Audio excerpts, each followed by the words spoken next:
Isang mapagpalang araw sa inyo lahat. Ngayon ay ikasampung araw ng Pasko. At nung Lunes, pinagdiwang natin ang pinakabanal na pangalan ng ating Panginoong Hesus-Kristo. Nabanggit ko to dahil gusto kong iugnay ito sa pag-uusapan natin ngayon. Sinabi sa Ebanghelyo, sinabi ng ating Panginoon, huwag kayong matakot. Ako ito. Kung titingnan natin ang kaparehong pangyayari sa Mateo,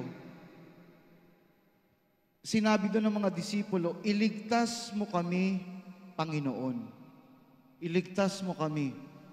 Hindi sinabi kung ano ang meron, ang sinabi lang may bagyo. At hindi rin binigay ang detalye kung bakit sila natakot. Kung natakot ba sila dahil hindi sila marunong lumangoy o natakot sila sa laki ng alon. Pero masasabi natin na ang takot ay pagtingin sa isang madilim at masamang pangyayari na wala tayong kakayahang baguhin o kontrolin. Kaya tayo natatakot. Hindi natin kayang baguhin. At normal sa tao ang matakot. Dahil wala naman talaga tayong alam sa kahihinatnan o resulta ng mga ibang bagay sa buhay natin. At ang tanong, ano ang takot na meron tayo? Saan tayo natatakot? Mga bata minsan takot sa exam. Hindi naman talaga sila takot sa exam. Pero takot sila sa magiging resulta ng exam dahil hindi sila nag-aral. Pwede silang bumagsak. Tayo mga nakatatanda, takot magpa-examine sa doktor. Hindi naman talaga tayo takot sa doktor. Pero takot tayo kung ano ang makikita ng doktor pagkatapos tayong i-examine. Minsan may nagpapapray dahil merong critical na naranasan sa may simbahan namin. Father, ipag-pray mo, magpapa-MRI kami. Sana walang makita. Sabi ko, di ba ang sakit mo ay tungkol sa utak? Kaya kailangan mo mang MRI. Mahirap yung kung walang makita. Kasi may nararanasan ka, may nararanasan kang sakit, may mga nararanasan kang sintomas, tapos walang makita. Dapat nga, ang panalangin natin, may makita para alam natin kung paano gagamutin at kung paano gagawa ng paraan. Mahalaga ang takot sa buhay natin dahil ang takot, ginagawa tayong maingat. Diba, pag may nakita tayong apoy, dahil takot tayong mapasok, hindi natin nahawakan yan. Kung ayaw niyong maniwala, hawakan niyo yung kandila na may sindi, mapapasok kayo. At ang takot, kadalasan ito ang ginagawa nating batayan sa pagkakakilanlan sa Diyos. Dahil pag tayo ay natatakot, tumatawag tayo sa Diyos. Dahil alam natin, walang ibang makapagliligtas sa atin. Sinabi yan sa awit kanina, ikaw ang Panginoon na magliligtas sa amin. Wala lang iba. Nung nakaraang Lunes, ang bansang Hapon ay nakaranas ng malakas na lindol, 7.6. At merong video, ay kita mo doon, na yung nasa background, nag-iiyakan ng mga tao. Dahil sa sobrang lakas. At pagkatapos ng lindol, makikita mo sa labas, mga sirang bahay, sirang gusali, mga kalsada, bitak-bitak.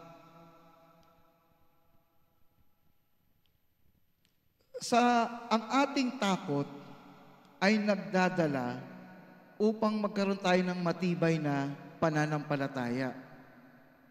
Tumatawag tayo sa Diyos na kilala natin. At mahalaga yung pangalan ng Diyos. Ang pangalan ng ating Panginoong Hesus, ang ibig sabihin ay, ang Diyos ay nagliligtas. Nung tinanong ko sila, sa sagot, ang Diyos ay sumasa atin. Sabi ko, hindi po. Emmanuel po yan. Ang Jesus, mula sa salitang Yeshua, ang Diyos ay nagliligtas. Pero nawa, hindi lang natin dapat kilala ang Diyos sa kanyang pangalan lang. Hindi doon natatapos. Tama, ang pangalan ay katagang ginagamit natin upang tawagin ang isang tao. Pero ang pangalan ay isang pagkakataon din upang magkaroon ng personal na ugnayan sa isang tao. Hindi mo lang siya kilala sa pangalan. Kilala mo siya personal. Ibig sabihin, nakikita mo, alam mo kung ano yung anyo niya, maputi ba ang buhok, gwapo ba, matangkad ba, mabango ba? May alam ka rin sa kanyang mga personal na bagay. Masayahin ba siya? Malungkot ba siya? Marami ba siyang dinadalang problema? At ganito rin sa ating Panginoon. Pangalan ay pagkakakilanlan sa atin. Ano pa may mga takot? Ngayon ay ika-10 araw ng Pasko. At ayon sa ating tradisyon, ang ika-10 araw ay nangangahulugan ng 10 utos ng Diyos na tinuturo natin, tradisyon natin yan. At kung iuugnay natin sa pinag-uusapan natin, tayo ba ay takot na suwayin ang 10 utos at bakit? O pumunta tayo sa kabilang mukha, bakit hindi tayo takot na suwayin ang 10 utos? Hindi ba tayo natatakot sa Diyos? Natatakot ba tayo sa parusa? O natatakot tayo na mawalay tayo sa presensya ng Diyos? Pagkakakilanlan sa pangalan ng ating Panginoon. Ngayon, kung ano-anong pangalan na binibigay natin sa mga anak natin, meron akong isang kwento. Maganda kasi nung panahon, yung pangalan natin kinukuha sa kalendaryo. Dahil yung kalendaryo noon, may nakalagay kung kailan ang pista ng isang santo. So pag pinanganak ka sa petsa na ito, ipapangalan ka sa santo na ito. At maganda dahil ang pangalan na makukuha mo ay gagawin mong batayan ng buhay mo upang sundan yung santo na yon. So, merong isang pare na magbibinyag tungkol sa pangalan to eh. At tinanong niya yung mga marami siyang bibinyagan. Tinanong niya yung isang nanay. Sabi niya, Nay, ano bang pangalan ang ibibigay mo dyan sa anak mo? Na napangiti yung nanay. Sabi niya, Father, cellphone. Bakit cellphone? Kinuha po sa pangalan naming mag-asawa. Celia Ponce. Kaya cellphone. Napakamot ng ulo yung pare. Pambihira naman. Pangalan, cellphone. O ikaw, Nay, ano naman ang ipapangalan mo dyan? Father, napangiti rin. Charger. Charger? Bakit? Kinuha po sa pangalan naming mag-asawa. Ako po si Charing. Pangalan ng asawa ko, Roger. Kaya, Charger. Sabi ko, pambihira naman yan, oh. O ikaw, Nay, ano pa pangalan mo dyan sa anak mo? Father, kakahiya eh. Hindi, sige, wag ka na mahiya. SIM card. SIM card? Bakit? Kinuha rin po sa pangalan naming mag-asawa. Si Mang, asawa ko, Carding. Naasar na yung pare, pambihira kayo kung ano-ano pinapangalan nyo. Hindi tuloy ang binyagan. Hindi ko itutuloy yung binyagan, sabi ng mga magulang. Father, bakit? Walang signal. Maya-maya, may tumaas. Father, baka naman, mabigyan natin ng solusyon yan. Bakit? Ano na naman yan? Kasi yung anak ko. Ano yung anak mo? Sige, ano pa pangalan mo sa anak mo? Wi-Fi. Wi-Fi? Bakit? Ako po si Wilma. Pangalan ng asawa ko, Fidel. Kaya, Wi-Fi. Sige, tuloy ang binyagan. May Wi-Fi tayo. Pangalan, napakahalaga. Dahil hindi lang pagkakakilanlan, ang pangalan, Jesus, ang nagsasabi sa atin kung ano ang kanyang misyon sa buhay. Unang pagbasa, nagpakilala ang Panginoon kay Elias. Nagpakilala ang Panginoon, nangusap siya. Wala ako sa malakas na hangin, wala ako sa lindol, wala ako sa pagputok ng buwan, wala ako sa kidlat at pagkulog. Ako ay nasa mahinang bulong ng hangin. Anong ibig sabihin? Dapat makinig tayo. Nakikinig tayo sa sinasabi ng Diyos. Pero bago tayo makinig, dapat tahimik tayo. Pero kailangang maunawaan natin, hindi lahat ng tahimik nakikinig. May mga tahimik, tulog. May mga tahimik, hindi nag-iingay, pero magulong utak. Hindi ka rin makakapakinig. At patuloy na nagpapakilala ang Diyos sa atin. Nung Lunes, napakaganda ng mga pagbasa. Pagpapakilala sa Diyos. Dahil New Year, bagong taon, sana masagana. Kaya may mga ilan sa atin nagsusuot ng polka dots, uso pa pala yun, nakapula.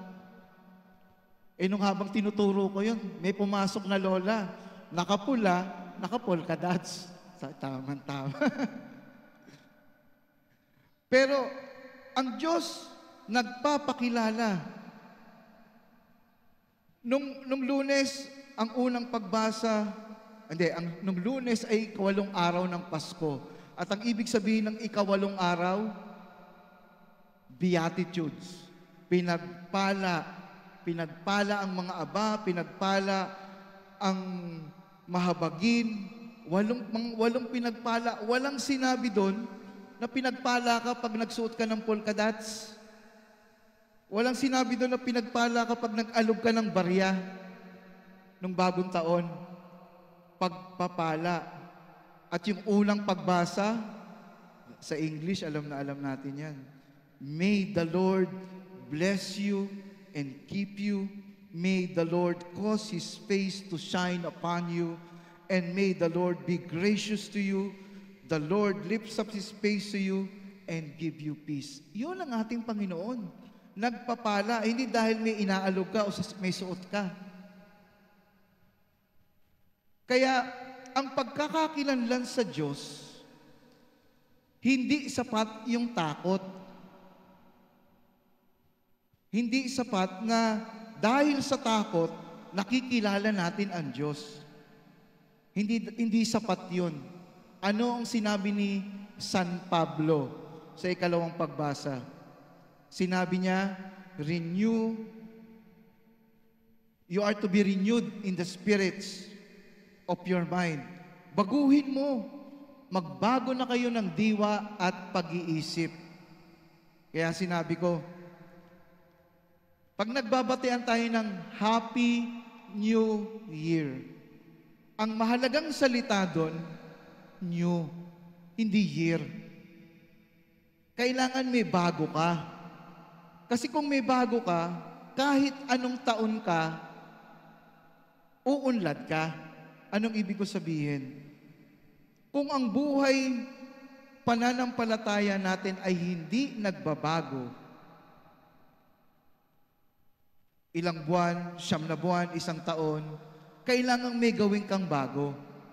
Bagong gawa, bagong diwa, bagong panukala, bagong resulta.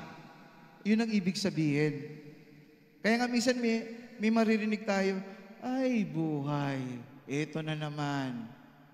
Kung ganun ang ganun pa rin ang buhay natin, baguhin natin yung ating pananampalataya. Magkaroon tayo ng bago para merong bagong bunga. At hindi ko sinasabi na wag tayong magsuot ng pula, polka dots. Ang ibig ko sabihin, dapat alam natin ang pagkakaiba ng pamahiin, tradisyon, at pananampalataya.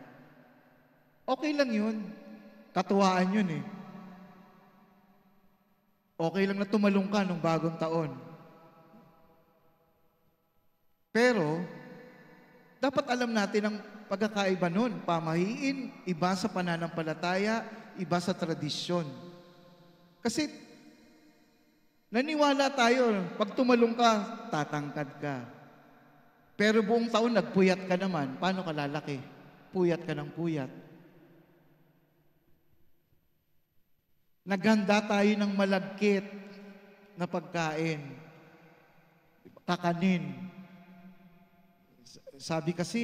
Sabi ng matatanda, para lumagkit yung relasyon natin, hindi tayo magkahiwa-hiwalay.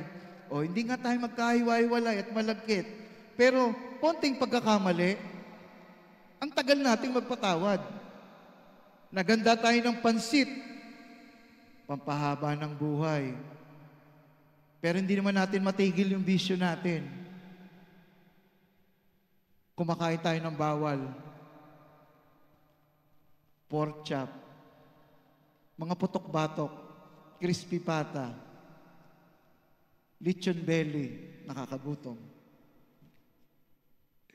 Kailangan may bago. Ibig sabihin, pag ikaw ay nagbago at nagdesisyong magbago, ito ay pagkukusa mo na lumalim ang iyong pananampalataya.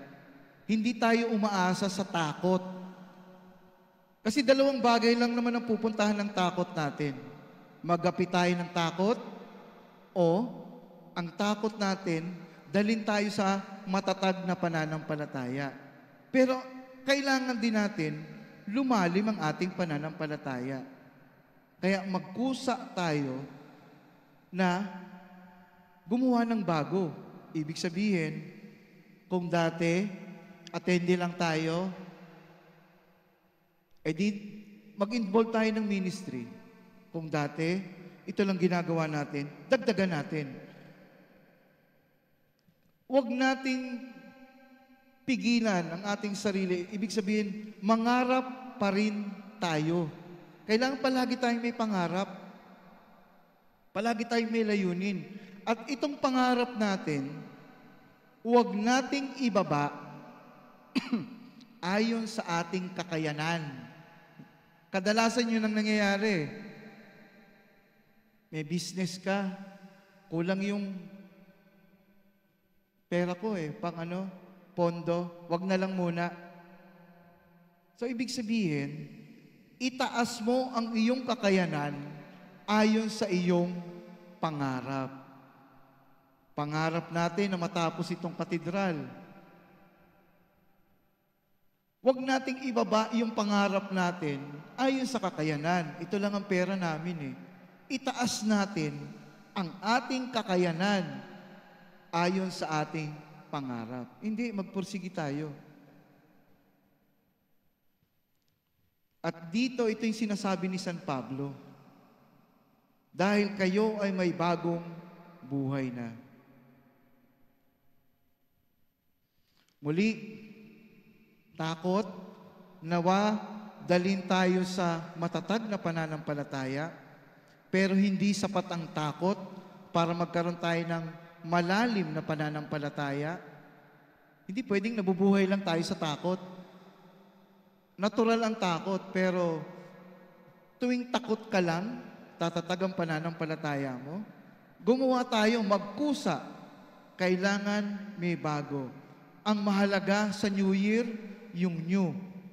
Bago. Hindi yung year. Lagi natin sinasabi, sa nawa ang taong 2024 magdala sa atin ng kasaganaan. Hindi. Ang magdadala sa iyo ng kasaganaan, yung bago, hindi yung taon. Kasi may bago kang gagawin sa buhay mo. May bago kang pananaw. At kilalanin ang ating Panginoon.